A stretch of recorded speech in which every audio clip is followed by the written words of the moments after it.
Okay दोस्तों, once again part number 4 हम लेके आएंगे इस पार्टनरशिप की सीरीज का, जिसके अंदर हम चैप्टर नंबर 3 लेके आएंगे, जिसका नाम क्या है, change in profit sharing ratio. Sir ये चैप्टर बहुत ही इंपॉर्टेंट चैप्टर होता है। इस चैप्टर में हम जो कुछ भी पढ़ेंगे वो आने वाले chapter number 4, chapter number 5, chapter number 6 में काम आने वाला है। मतलब एडमिशन, रिटायरमेंट, डेथ में काम आने वाला है। सर ये क्यों काम में आने वाला है, अभी जस्ट मैं आप लोगों को बता देता हूं। सर देखेंगे, सबसे पहले जब भी हमारे पास रेशो चेंज होता है, जब भी प्रॉफिट शेयरिंग रेशो चेंज होता है, तो हमें देखना पड़ता है कि आपस में पार्टनरों को क्या फायदा नुकसान हुआ और अकाउंटिंग ट्रीटमेंट में क्या क्या डिफरेंस और क्या क्या एडजस्टमेंट्स हमें करने पड़ेंगे।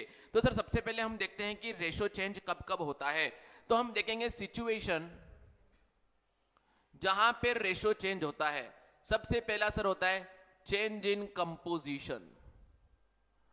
पार्टनर का आपस में किसी भी रिलेशन से कंपोजिशन चेंज हो गया, जैसे कि वर्क को लेकर के या कोई भी कारण, जैसे कि मान लो अभी यहां पर इकोनॉमिक, बिजनेस स्टडीज और अकाउंट की क्लासेस चलती हैं। कल को बिजनेस स्टडीज को हटा करके मान लो कॉस्ट मैनेजमेंट आ गया, तो मेरा वर्कलोड बढ़ जाएगा, तो मैं जरूर डिमांड करूंगी मेरा प्रॉफिट शेयरिंग रेशियो क्या होना चाहिए, चेंज होना चाहिए। तो सर कंपोजिशन चेंज होने के कारण जो रेशो चेंज होता है वो भी चेंज इन रेशो होता है। दूसरा सर रेशो चेंज कब होता है, at the time of admission of A new partner. जब पार्टनर का एडमिशन होगा तब भी रेशो चेंज होगा। सर कैसे बताइए ना जरा, कैसे बताइए ना जरा। पहले हम दोनों का इक्वल रेशो था, अब नया पार्टनर आएगा तो तीनों का इक्वल रेशो हो जाएगा। तो सर ये रेशो चेंज हुआ क्योंकि पहले मुझे 50% मिलता था, अब मुझे कितना मिलेगा, 1/3 बोले तो 33.33%। ये भी रेशो चेंज होता है। सर तीसरा होता है at the time of retirement of an partner. Fourth होता है sir death of an partner. Sir इन चार सिचुएशन में रेशो चेंज होता है। कौन कौन सा सर, आता जाता मरता, बोले तो क्या, एडमिशन, रिटायरमेंट, डेथ और चेंज इन कंपोजिशन। जब जब भी होगा आप लोगों का पार्टनरशिप फर्म में रेशो चेंज होगा, ये बात तय है। दोस्तों जब भी रेशो चेंज होगा तो हमें क्या क्या ट्रीटमेंट और अकाउंटिंग एडजस्टमेंट करने पड़ेंगे, यही इस चैप्टर का पार्ट होता है। बोलो क्लियर है, यही इस चैप्टर का पार्ट होता है। क्लियर है सर। तो देखते हैं अपन इस चैप्टर में क्या क्या हमें देखना है सर। जैसे ही आगे बढ़ाता हूं मैं, तो सबसे पहले हम देख लेंगे accounting treatment, accounting eight the time of change in profit sharing ratio. जब भी रेशो चेंज होगा क्या क्या एडजस्टमेंट करने पड़ेंगे, क्या क्या अकाउंटिंग में काम आएगा, जो कुछ मैं भी पढ़ाऊंगा वही आप लोगों का पूरे 6 चैप्टर में काम आने वाला है आगे। तो सबसे पहला सर हमें करना पड़ता है कैलकुलेशन ऑफ न्यू रेशो। क्या करना पड़ता है हमें, न्यू रेशो का कैलकुलेशन करना पड़ता है कि सर जब पहले हमारा ओल्ड रेशो ये था, न्यू है, तभी तो चेंज बोला जाएगा। तो हम न्यू रेशो को कैलकुलेट करेंगे। सर न्यू रेशो कैलकुलेट करने का एक फेवरेट क्वेश्चन सीबीएसई बोर्ड का रहता है क्या, कि A and B are partner, they share their profit and loss in the ratio of 3:2, they admitted C as a new partner for 1/3 share, calculate new ratio. तो वहां पे क्या कर देते हैं, 1 - 1/3 कर देंगे और जो बचेगा 2/3 उसको 3:2 में बांट देंगे, तो न्यू रेशो आ जाएगा। ये फेवरेट क्वेश्चन है। बाकी तो आपको ध्यान रखना पड़ेगा, जब बोला कि when C is acquire 1/4 from me, तो फ्रॉम बोलेगा तो सीधा माइनस कर देंगे, ऑफ बोलेगा तो इनटू करके माइनस करेंगे। बस ये क्वेश्चन से आप लोगों को कर देने चाहिए इलस्ट्रेशन के रूप में, ठीक है सर। जैसे ही न्यू रेशो कैलकुलेट हो जाएगा, हमारे पास दो रेशो आ गए, ओल्ड रेशो आ गया, न्यू रेशो आ गया। जब ये दोनों रेशो आएंगे उनकी मदद से हम दो रेशो और कैलकुलेट कर सकते हैं। सर कौन कौन से कर सकते हैं आप लोग बताएं sir. Calculation of sacrificing ratio या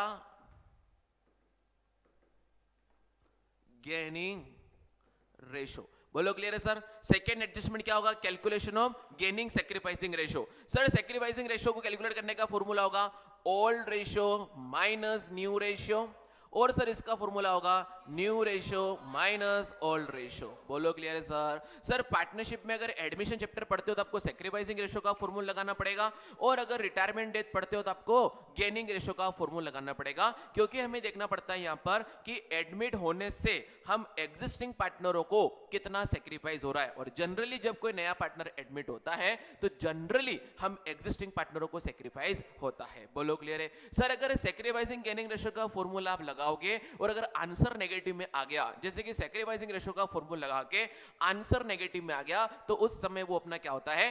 गेन होता है। और गेनिंग रेशियो का फॉर्मूला लगा के आंसर नेगेटिव में आ जाते तो वो क्या होता है? सैक्रिफाइसिंग होता है। दोस्तों क्लियर है? Sir gaining sacrificing ratio calculate करने के पीछे मकसद क्या था? अभी हमने प्रीवियस पार्ट में पढ़ रखा है सर कि जब भी गुडविल अगर सेल्फ जनरेट होती है तो उसे हम गेनिंग सैक्रिफाइसिंग में डिस्ट्रीब्यूट कर देते हैं। तो जब भी कभी गुडविल वैल्यूड होती है, जब कभी गुडविल वैल्यूड होती है तो valued goodwill always gaining sacrificing में बटेगा, और उसकी एंट्री पास करने का रूल होगा gaining partner debit to sacrificing partner. Because sir जब कोई नया पार्टनर आएगा और उसने अगर किसी चीज में गेन कर लिया तो दो एग्जिस्टिंग पार्टनरों ने जो सैक्रिफाइस किया है उसके आने से, तो वो गेन करने के बदले में इन दोनों पार्टनर को कंपनसेट करेगा। इसलिए हम क्या करेंगे? सैक्रिफाइसिंग पार्टनर की कैपिटल बढ़ा देंगे और गेनिंग वाले की कैपिटल कम कर देंगे। इसलिए एंट्री पास होती है gaining partner debit to sacrificing partner. बोलिए क्लियर है दोस्तों? यहां तक आगे बढ़े sir.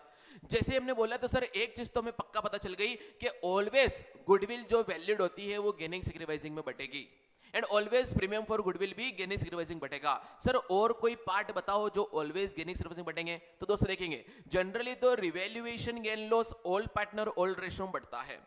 Generally revaluation gain loss तो ओल्ड पार्टनर ओल्ड रेशियो बढ़ता है, लेकिन अगर क्वेश्चन कुछ स्पेसिफाई कर दे कि आज के बाद हमें सेम वैल्यू पे आगे कैरी भी करना है, अगर क्वेश्चन डिसाइड कर दे कि हमें सेम वैल्यू पे आगे भी उसी वैल्यू पे असेट्स एंड लायबिलिटी को कैरी ऑन करना है, तो उस केस में रिवैल्यूएशन गेन लॉस तुम्हारे गेनिंग सैक्रिफाइसिंग में डिस्ट्रीब्यूट होंगे। बोलो क्लियर है सर? आगे बढ़े। फिर सर बोल दे कभी कोई रिजर्व वगैरह को बांटना है और क्वेश्चन ने बोल दिया कि इसको सेम वैल्यू पे आगे कैरी करना है, तो वो रिजर्व वगैरह भी किस में बटेगा? गेनिंग सैक्रिफाइसिंग में। अदरवाइज सारी चीजें बटेंगी तुम्हारी ओल्ड पार्टनर ओल्ड रेशियो में। सर तीसरा कैलकुलेशन आता है वैल्यूएशन ऑफ गुडविल। गुडविल का वैल्यूएशन करके उसका एडजस्टमेंट करना है। सर एडजस्टमेंट का भी मैंने प्रीवियस वीडियो के एंड में बता दिया था आप लोगों को कि अगर ऑलरेडी अपियर गुडविल है तो ओल्ड पार्टनर ओल्ड रेशियो में राइट ऑफ कर दो। अगर सेल्फ जनरेट गुडविल है उसके 3 ट्रीटमेंट दे रखे हैं, या तो उसको प्राइवेटली सेटल कर रहे हैं तो कोई एंट्री पास नहीं होगी, डायरेक्ट सेटल कर रहे हैं तो सर क्या एंट्री पास होगी? गेनिंग सैक्रिफाइसिंग बांट देंगे, और सर रेस करके राइट ऑफ करेंगे तो सर रेस करेंगे ओल्ड रेशियो में और राइट ऑफ करेंगे न्यू रेशियो में। यही तुम्हारा गुडविल का ट्रीटमेंट होता है। इसके बाद सर गुडविल के ट्रीटमेंट में आता है कि हिडन गुडविल का कैलकुलेशन कैसे होगा। हिडन गुडविल एक इंपॉर्टेंट केस होता है जहां पर हमें पता चलता है कि सर हमें किसी पार्टनर को नया पार्टनर एडमिट हो रहा है, मैंने आपको बोला था कि हम उसके पास कैपिटल का पैसा तो मांगेंगे, साथ ही साथ हम उससे उसका गुडविल में, क्योंकि हमारे हाईएस्ट प्रॉफिट में हिस्सा लेने के लिए हम उसको बोलेंगे हमारी गुडविल में भी हिस्सा दे। मान लो कभी इन केस में मैंने उससे पूरे 10 लाख एक साथ मांग लिए, 10 लाख एक साथ मांग लिया, उसको पता नहीं है कि मैंने गुडविल का पैसा कितना लिया, तो मुझे रिवर्स कैलकुलेशन करके गुडविल का अमाउंट निकालना पड़ेगा। तो सर आप क्या करोगे? उस पार्टनर की कैपिटल को लोगे और उसका जो भी रेशो है उसको रिवर्स मल्टीप्लाई करोगे, तो माना जाएगा कि उसके हिसाब से total capital of the firm इतनी होनी चाहिए, और उस कैपिटल में से हम अब तीनों पार्टनरों की एग्जिस्टिंग कैपिटल माइनस कर देंगे, तो रिजल्टेंट फिगर जो आएगा वो तुम्हारा क्या होगा? Goodwill of the firm. फिर उसको अपन गेनिंग सैक्रिफाइसिंग में बांटेंगे। बोलो क्लियर है सर? तो हिडन गुडविल का ट्रीटमेंट क्या हो गया? न्यू पार्टनर की कैपिटल को लीजिए, उसके हिस्से को रिवर्स मल्टीप्लाई करिए, तो वो आएगा कैपिटल ऑफ द फर्म जो होनी चाहिए उसके आने के बाद। लेकिन सर हम उसमें से हम तीनों पार्टनर की, ऑल द पार्टनर्स की एग्जिस्टिंग कैपिटल माइनस कर देंगे, तो जो डिफरेंस आएगा वो तुम्हारा होगा गुडविल का पैसा, और वो गुडविल ऑफ द फर्म मान करके हम उसको गेनिंग सैक्रिफाइसिंग में बांट देंगे। बोलो क्लियर है सर? तो सर यहाँ पे आपने बोला एग्जिस्टिंग कैपिटल क्या होता है? एग्जिस्टिंग कैपिटल वो होता है कि ओपनिंग कैपिटल, उसके अंदर सारे प्लस माइनस एडजस्टमेंट कर दो तुम्हारे चेंज इन पीएसआर के, तो जो कैपिटल होगी वो कौन सी होगी? तुम्हारी एग्जिस्टिंग कैपिटल। सर फिर आगे बढ़ते हैं, फोर्थ रिवैल्यूएशन अकाउंट।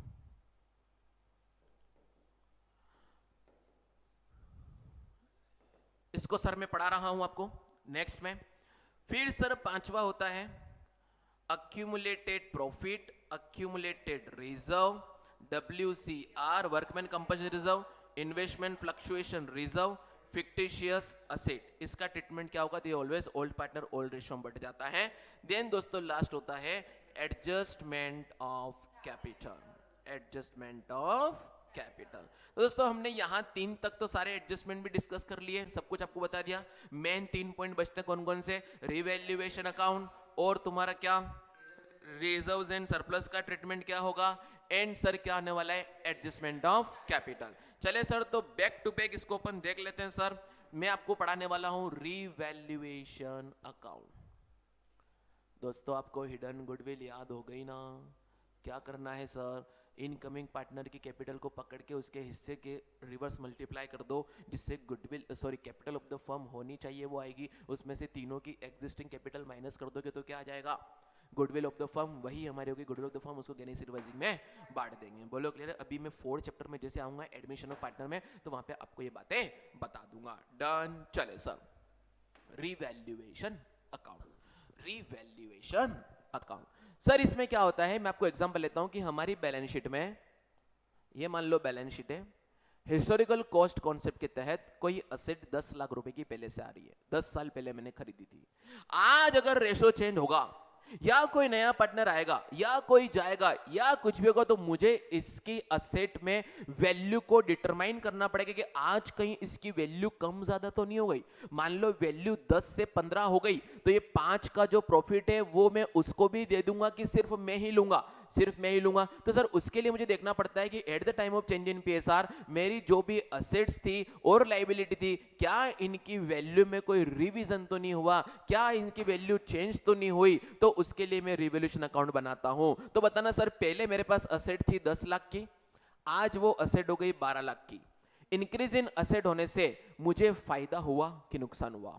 फायदा हुआ। तो सर अपन क्या करेंगे? Increase in the value of assets क्या होगा दोस्तों? क्रेडिट होगा, क्योंकि रिवैल्यूएशन अकाउंट का जो नेचर होता है वो कौन सा होता है दोस्तों? नॉमिनल नेचर होता है। नॉमिनल नेचर होने के नाते ये क्या है? Debit all the expenses, credit all the gains and income. तो जो भी प्रॉफिट होगा क्रेडिट करूंगा, लॉस होगा वो डेबिट करूंगा। तो मैंने आपको बताया कि sir increase in the value of asset credit हुआ, तो दोस्तों बताएंगे decreased in value of assets क्या होगा?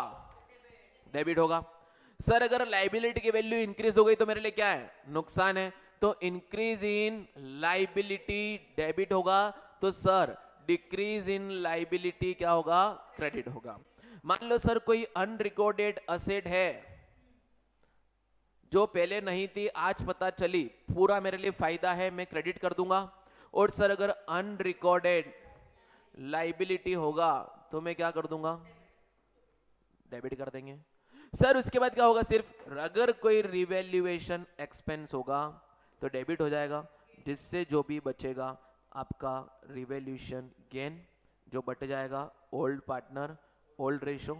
और सर मान लो आया आपके पास रिवैल्यूएशन लेस, वो भी बढ़ जाएगा ओल्ड पार्टनर ओल्ड रेशो। तो यहां पर हमारा रिवैल्यूएशन का कॉन्सेप्ट भी क्या होता है मेरे प्यारे भाइयों बहनों? खत्म होता है। ओके, जिसको स्क्रीनशॉट लेना है वो ले लें। सर क्या होगा रिवैल्यूएशन के अंदर?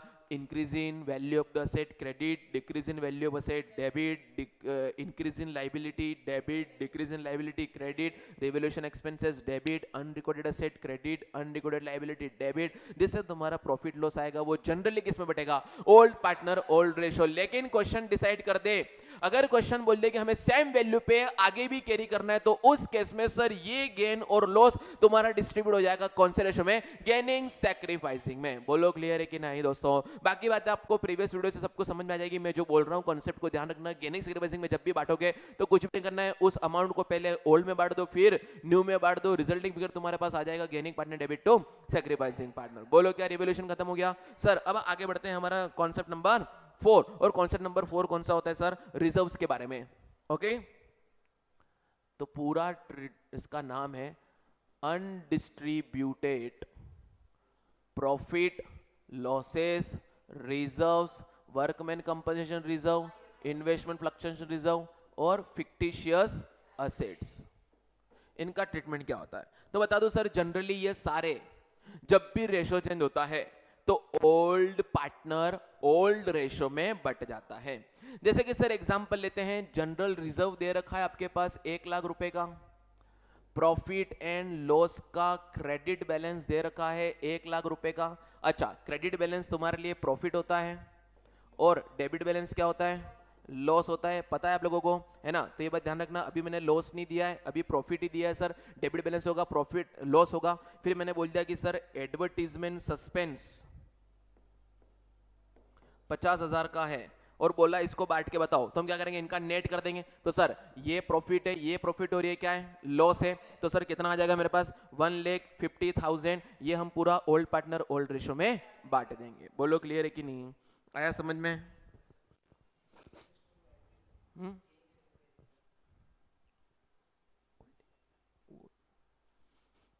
चले सर, हाँ बता रहा हूं सर। लेकिन क्वेश्चन ने बोल दिया, जनरली हम इसको ओल्ड पार्टनर ओल्ड रेशो में बांटेंगे, लेकिन क्वेश्चन ने बोल दिया कि इसकी वैल्यू को हमें चेंज नहीं करना, हमें सेम वैल्यू पे आगे कैरी करना है। तो दोस्तों ये नेट जो आएंगे 1,50,000 वो किस में बढ़ जाएंगे, गेनिंग सैक्रिफाइसिंग रेशो में।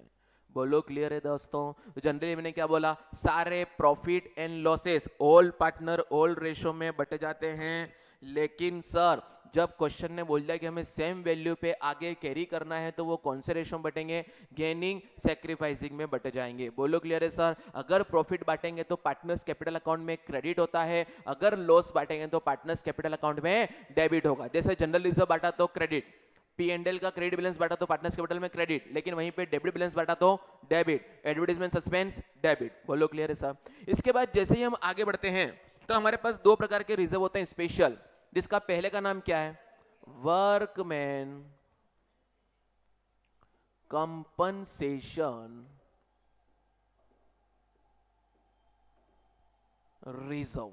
सर ये वो होता है कि एट द टाइम ऑफ अगर हम किसी वर्कर को कुछ नुकसान हो जाता है उसके द्वारा हमारे बिजनेस में काम करके, या फिर सर उसको नौकरी चली जाती है तो इसके कारण अगर उसको कुछ नुकसान होता है तो हमें उसे कुछ कंपनसेशन देना पड़ेगा, है ना, कुछ कंपनसेशन देना पड़ेगा, उसे अपन क्या बोलते हैं, वर्कमैन कंपनसेशन रिजर्व। सर इसके बारे में ट्रीटमेंट पढ़ते हैं। सबसे पहला ट्रीटमेंट ये होता है, सीधा कॉन्सेप्ट आ जाओ सर। मान लो बैलेंस शीट में मेरे पास लायबिलिटी साइड है, वर्कमैन कंपनसेशन रिजर्व 10,000 रुपीज का। कितना है दोस्तों, 10,000 रुपीज का है। तो आपको नीचे इंफॉर्मेशन ऐसी दी है, information number 1, no information will given. अगर कोई इंफॉर्मेशन नहीं होगी at the time of change in PSR, अगर कोई इंफॉर्मेशन नहीं होगी तो इस पूरे WCR को मैं क्या करूंगा, ओल्ड पार्टनर ओल्ड रेशो में बांट दूंगा। तो सर इसकी एंट्री क्या पास होगी sir, WCR account debit to S capital to B's capital to C's capital, हम बांट देंगे पूरे 10,000 को सर, 10,000 को ओल्ड रेशो में। बोलो क्लियर है कि नहीं, आ गया समझ में सर। लेकिन क्वेश्चन ने बोल दिया इंफॉर्मेशन दे दी, no claim against workman compensation, कोई क्लेम नहीं आया। पहले तो कोई इंफॉर्मेशन ही दी थी तो भी बट जाएगा, अगर बोला कोई क्लेम नहीं आएगा तो क्या होगा सर, तो भी 10,000 फालतू पड़ा रहेगा, पूरा बांट देंगे ओल्ड पार्टनर ओल्ड रेशो, तो एंट्री विल रिमेन सेम, पूरा बट जाएगा ओल्ड पार्टनर ओल्ड रेशो में। बोलो क्लियर है। तो क्या एंट्री पास होगी, WCR debit to S capital to B's capital to C's capital. Sir तीसरा बोले, उन्होंने बोला कि क्लेम जो आपके पास आया है वो 6,000 का आ गया। सर उन्होंने बोला कि क्लेम कितना आ गया, 6,000 का आ गया, तो भी कोई दिक्कत नहीं, मुझे पूरा WCR तो खत्म करना है, तो मैं एंट्री पास करूंगा WCR डेबिट कितने का दोस्तों, 10,000 का, जिसमें to liability against yes workman compensation कितना आ गया, 6,000 का जो लाइबिलिटी आ गया, और बचा हुआ जो 4,000 है, जो बचा हुआ 4,000 है वो हम क्या करेंगे सर, 2A 2B 2C में बांट देंगे। बोलो दोस्तों क्लियर है या नहीं, है ना। तो हम क्या करने वाले हैं, क्या करने वाले हैं सर, अगर हमारे पास अगर पार्टनर्स कैपिटल के बैलेंस शीट में हमारे पास नो इन्फॉर्मेशन गिवन है तो हम सेम एंट्री पास करते हैं, उसको बांट देते हैं। सर अगर दे दिया कि 10,000 नहीं, कुछ भी लाइबिलिटी नहीं है, तो हम क्या कर देते हैं, उसको बांट देते हैं। और अगर 6,000 का आया तो हम क्या करेंगे, 4,000 को ओल्ड पार्टनर ओल्ड रेशो में बांट देंगे। सर फिर क्या हुआ, नेक्स्ट पढ़ो, क्लेम आ गया सर 12,000 का, ओ माय गॉड, क्लेम कितना आ गया सर, 12,000 का क्लेम आ गया। तो दोस्तों क्या एंट्री पास होगी बताइए, क्या मैं इसको नेक्स्ट में ले जाऊं। सर अगर क्लेम 12 का आया तो देखो पूरा WCR तो डेबिट करना पड़ेगा 10,000 का, लेकिन उसके बदले में लाइबिलिटी अगेंस्ट वर्कमैन कंपनसेशन कितना बढ़ गया 12,000 का। तो जो 2,000 का जो लॉस हुआ वो कहां चला जाएगा सर, रिवैल्यूएशन अकाउंट में डेबिट हो जाएगा, वो रिवैल्यूएशन अकाउंट में चला जाएगा। और अब ये रिवैल्यूएशन बट जाएगा पार्टनरों को, तो एंट्री पास होगी A debit, B debit, C debit to revaluation loss, पूरा बढ़ जाएगा 2,000 का। बोलो क्लियर है दोस्तों यहां तक? तो मैंने WCR का बता दिया। अब हमें समझना पड़ेगा इन्वेस्टमेंट फ्लक्चुएशन रिजर्व के बारे में कि इन्वेस्टमेंट फ्लक्चुएशन रिजर्व क्या बोलता है। दोस्तों अगली बात होती है तुम्हारी किसके ऊपर, इन्वेस्टमेंट फ्लक्चुएशन रिजर्व के ऊपर। तो देखेंगे यहां पर हम कॉन्सेप्ट पढ़ लेते हैं sir, investment fluctuation reserve. Sir क्या होता है कि मेरे पास कुछ इन्वेस्टमेंट पड़े थे मेरी बैलेंस शीट में, मुझे ऐसा लग रहा था कि कल को इनकी वैल्यू कम ना हो जाए, इसलिए मैंने कोई रिजर्व पहले से बना दी है। तो देखते हैं सर क्वेश्चन को ड्राफ्ट करके कि मान लो आपके पास बैलेंस शीट में इधर इन्वेस्टमेंट है सपोज डेट 1 लाख रुपीस का, और आपने इधर इन्वेस्टमेंट फ्लक्चुएशन रिजर्व बना रखा है कितने का, 10,000 रुपीस का, है ना दोस्तों है ना। 10,000 का होता है क्या, इन्वेस्टमेंट फ्लक्चुएशन रिजर्व। एक सेकेंड। तो सर क्या हुआ कि IFR में हमने पहले 1 लाख के इन्वेस्टमेंट थे और 10,000 का हमने रिजर्व बना रखा है। इसका मतलब पहली फुर्सत में मैंने उसकी मार्केट वैल्यू कितने तक डाउन कर दी है, 10,000 तक। तो मार्केट वैल्यू क्या हो गई है, 90,000। अब देखते हैं sir, at the time of change in PSR अगर information no info is given, हमको कोई इंफॉर्मेशन नहीं दिए, तो पूरा 10,000 हम बांट देंगे ऑल पार्टनर ऑल रेशियो में। तो दोस्तों एंट्री बताओ, investment fluctuation reserve account debit to A to B to C, all partner all ratio में बांट देंगे। ठीक है, क्वेश्चन ने इंफॉर्मेशन दे दी कि मार्केट वैल्यू ऑफ इन्वेस्टमेंट तुम्हारा 1 लाख रुपए का ही है, तब भी सर कोई चेंज नहीं हुआ, तो बचा जाएगा। तो सेम एंट्री पास होगी जो ऊपर एंट्री पास करी थी, क्योंकि कुछ फ्लक्चुएशन ही नहीं हुआ, तो पूरे 10,000 मेरे प्रॉफिट में बच गए, उनको मैं ऑल पार्टनर ऑल रेशियो में बांट दूंगा। सर फिर देखना सर थर्ड में होता है कि मार्केट वैल्यू ऑफ इन्वेस्टमेंट तुम्हारे पास सर कितनी हो गई, 96,000। मतलब बताओ सर फ्लक्चुएशन कितने से हो गया, 4,000 से। तो सर कितना यहां से एडजस्ट करूं, 4,000, और बचे हुए 6,000 बांट देंगे ऑल पार्टनर ऑल रेशियो। देखो सर एंट्री क्या पास होगी, इन्वेस्टमेंट फ्लक्चुएशन रिजर्व पूरा 10,000 से डेबिट हो जाएगा टू इन्वेस्टमेंट कम हो गया है, इन्वेस्टमेंट की वैल्यू कम हो गई कितने से, 4,000 से। बचे हुए 6,000 जो भी होंगे वो हम क्या करेंगे, टू A B C में बांट देंगे ऑल पार्टनर ऑल रेशियो। बोलो समझ में आया सर? केस नंबर 4 कि sir market value of investment return down to 88,000। Sir क्या हो गई, वो 88,000 पे आ गई है, मतलब 12,000 से फ्लक्चुएशन हो चुका है। तो सर इसकी क्या एंट्री पास होगी, क्या मैं ये पोर्शन मिटा दूं, है ना, कि स्लाइड में नहीं, यहां समझ में आ जाएगा तुम लोगों को, ये इसमें नहीं होता जूम, ये OPS पे चल रहा है, एंड्रॉइड पे जूम होता है। देखिए दोस्तों आप लोग सजेशन मत दीजिए, आप रिवीजन करने आया तो रिवीजन ही करिए, है ना, लाइव जा रहे हो बच्चों। चले सर देखिए बच्चों 88,000 का हो गया, तो क्या करेंगे सर, मुझे IFR को तो पूरा खत्म करना ही पड़ेगा। 10,000 से डेबिट कर दिया टू इन्वेस्टमेंट कितने पे, 12,000 से कम हो गया, बचे हुए 2,000 कहां चले जाएंगे, रिवैल्यूएशन अकाउंट में, और ये रिवैल्यूएशन अब क्रेडिट हो जाएगा, ABC डेबिट हो जाएगा। तो A debit, B debit, C debit to revaluation 2,000। बोलो क्लियर है, आगे अभी बात समझ में। लेकिन सर अब बात करते हैं आइटम नंबर 5 की, ये है कि sir market value of investment 1,02,000 से हो गया, कितने से हो गया, 1,02,000। मतलब क्या कम हुआ, नहीं, ये तो उल्टा क्या हुआ, बढ़ गया। तो जिस दिन बढ़ा तो ये कुछ काम का हुआ नहीं, तो एंट्री पास होगी सबसे पहली, investment fluctuation reserve debit to S capital, B capital, C capital, पूरा 10,000 बट जाएगा ऑल पार्टनर ऑल रेशियो। लेकिन उसके साथ एक और एंट्री पास करेगी, अब इन्वेस्टमेंट डेबिट होगा कितने से, 2,000 से, वैल्यू बढ़ गई, और वो जाएगा कहां पे, टू रिवैल्यूएशन, क्योंकि eight the time of change in PSR कुछ भी चेंज होता है तो कहां जाता है, रिवैल्यूएशन अकाउंट में। और एक और एंट्री पास होगी सर, रिवैल्यूएशन डेबिट होकर के टू ABC में बट जाएगा। थर्ड एंट्री का revaluation account debit to A B and C।